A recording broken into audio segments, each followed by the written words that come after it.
जो गलत है ना, वो ये कभी नहीं देखेंगे कि कौन बच्चा है कौन बच्ची है। जिस टाइम यहाँ पर गंदगी हावी हो जाती है तो कुछ दिखाई नहीं देता है और हम सब ये महसूस कर सकते हैं उस चीज को। अब ये लड़का है, अब ये लड़का ये सोचे मुझे तो कहीं पे भी हाथ लगा लो मुझे तो कुछ होगा ही नहीं, ऐसा होता है क्या? अब ये खुद ही पता चल जाएगा इसको। क्यों भाई राजेश, कैसा लग रहा है मैं तुझे हाथ लगा रही हूँ? अब कैसा लग रहा है? अब अच्छा लग रहा है इसको, है ना? और अब कैसा लग रहा है?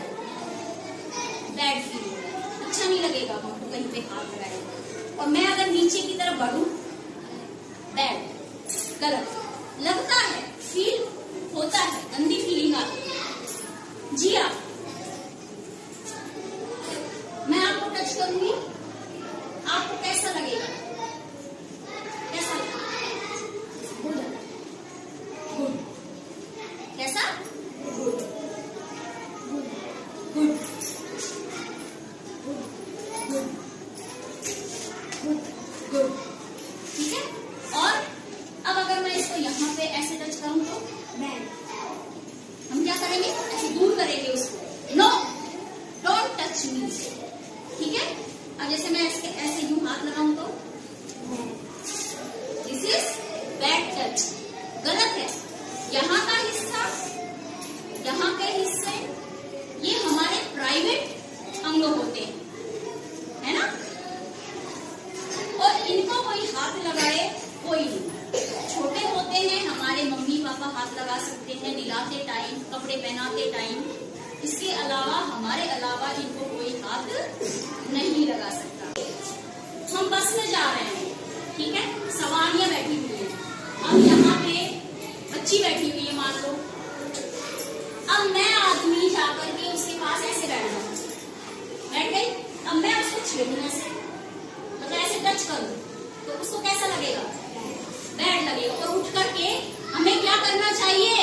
उठ करके दूसरी जगह चले जाना चाहिए, दूसरी सीट पे बैठ जाओ, और सीट भी ना मिले तो खड़े होना बेटर है ऐसी कंडीशन में, ठीक है। और या फिर आवाज देकर के दूसरी सवारियों को हमें बोलना चाहिए। मेरे साथ खुद के साथ ऐसा हुआ है, मैं खुद जब अपने गांव से अलवर आती थी तो मेरे को भी ऐसे कई बार ऐसी परिस्थितियों का सामना करना पड़ा।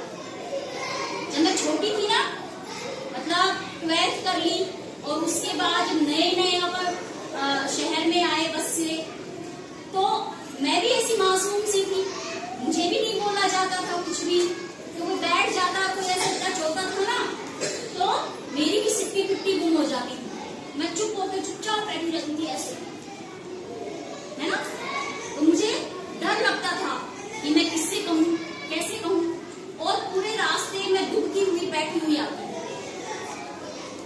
फिर और थोड़ा सा अभ्यस्त हुई बाहर के वातावरण से, फिर धीरे धीरे थोड़ा सा क्या आ जाता है, ताकत आ जाती है, बोल्डनेस आ जाती है।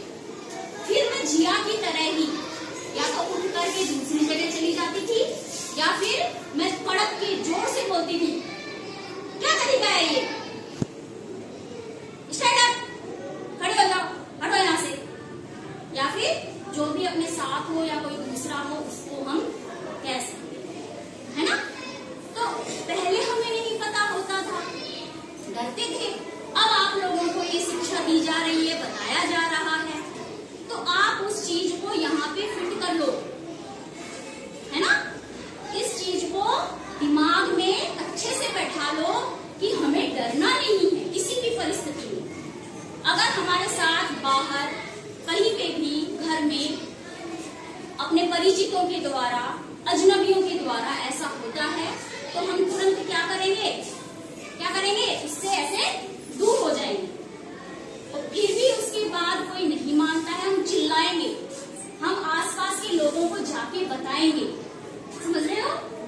हौसला मिलता है, हमें हौसले को दबाना है ना, शिकायत जरूर करनी है, समझ गए?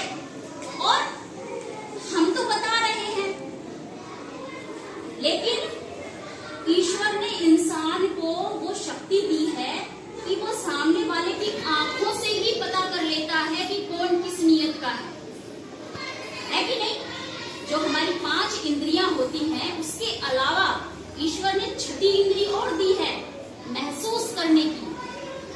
हमें महसूस हो जाता है और वो जाकर के यहाँ पे नॉक करता है कि नहीं, ये गलत है, ये कुछ ना कुछ गलत हो रहा है, और हमें तुरंत चैतन्य हो जाना है और हरकत में आकर के उसको रोकना है, आवाज देनी है, यहाँ से भग जाना है और उसकी शिकायत करनी है, सबको बताना है, ठीक है? और कहीं पे टच करना, इसके अलावा भी कोई अगर आपको आंख मार रहा है, आपको कोई गलत गंदे इशारे कर रहा है, गलत इशारे करना, आप जा रहे हो कहीं पे आपके कपड़े खींच लिए, आपकी चुन्नी खींच ली, तो वो भी किस में आता है? बैड टच में आता है, यानी कि टच नहीं हो रहा है, लेकिन वो हमारी आत्मा को टच कर रहा है, हमें अंदर से बुरा फील हो रहा है। जो भी चीज बुरी फील होती है उसके लिए हमें आवाज उठानी है और बताना है और घबराना